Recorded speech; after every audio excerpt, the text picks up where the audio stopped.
Greatest mistake people make is thinking. No, thinking life is supposed to be lived only from the head.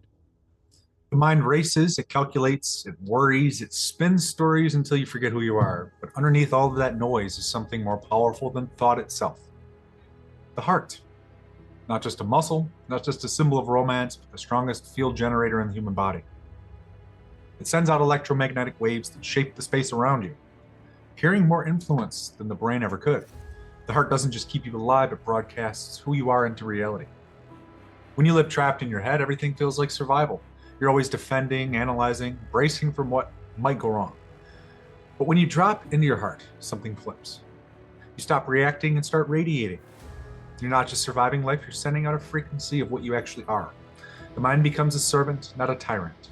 It sharpens your clarity, but stops hijacking your direction. The heart doesn't argue, doesn't overthink, it whispers in intuition. It pulses in quiet knowing. That's why every spiritual tradition points to it. Love with all your heart. Open your heart. They were pointed to the command center of human consciousness, the place where you align with what's real. When the mind and heart align, you become something unstoppable. The mind gives you strategy, precision, language. The heart gives you wisdom, compassion, direction. One without the other is incomplete, but together they unlock a state of flow, where you feel guided instead of lost. And here's the paradox most people never stop to see. The universe is mental. That doesn't mean it's all in your head. It means the cosmos itself is built on the same laws that govern your mind. Reality is a thought, an idea held in the infinite. That's why Hermetic tradition called it a mirror, as above, so below. What plays out in the stars plays out in you. What takes shape in your thoughts takes shape in the world around you. Your mind is not just reacting to reality, it's participatory. Every belief, every focus, every emotional pulse is feeding into the greater field. That's why living from the heart matters so much, because when the mind is aligned with the heart, what you project into the mirror is not fear, not lack, but love. And since reality itself is reflective, what you put out comes back multiplied. At the highest level, the mind of the universe and the mind within you are not separate. They're fractals of the same source, the same infinite consciousness. And if the universe is mental, then the substance it's thinking with must be love itself. Which brings us here, to the truth that God is love, and everything you touch, see, and experience is love meeting itself in form. The deepest truth that most people miss is simple. God is love. Not the sentimental, watered-down version of love, not just romance or affection. Love is a primal force, the origin and the end of everything. Love is the current that animates existence itself. Everything you see, every atom, every star, every life, it's all love expressing itself.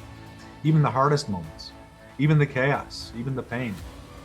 Because love isn't fragile. It's not only present when things feel good, it's the raw energy that shapes the entire cosmos. It's the reason there's something instead of nothing. It's the hidden architecture of reality. When you look at life through the eyes of the mind, you see separation. Me versus you, light versus dark, good versus bad. But when you open the heart, you see what's been there all along.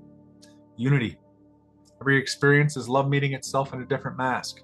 Every encounter is the infinite teaching itself through the finite. That's why mystics across every tradition come to the same conclusion. Strip away the dogma, the rituals, the doctrines, and they all point to love. It's the most real thing there is. The mind can debate it forever, but the heart knows it instantly. You feel it in the silence between thoughts. You feel it in the way presence changes a room.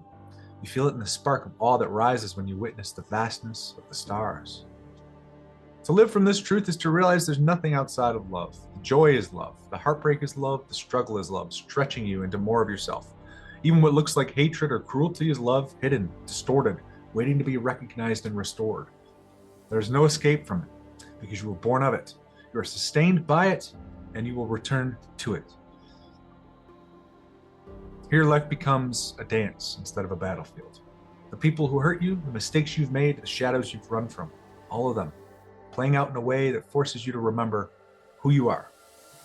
And what you are is not broken, not separate, not lost. What you are is love wearing a human face. So stop looking for God in the sky or in some distant afterlife.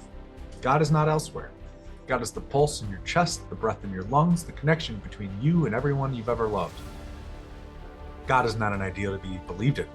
God is the ground of being itself. And once you see it clearly, once you live it, you can't unsee it. You recognize that all of reality is made of one thing and one thing only: love. Humanfluence, out.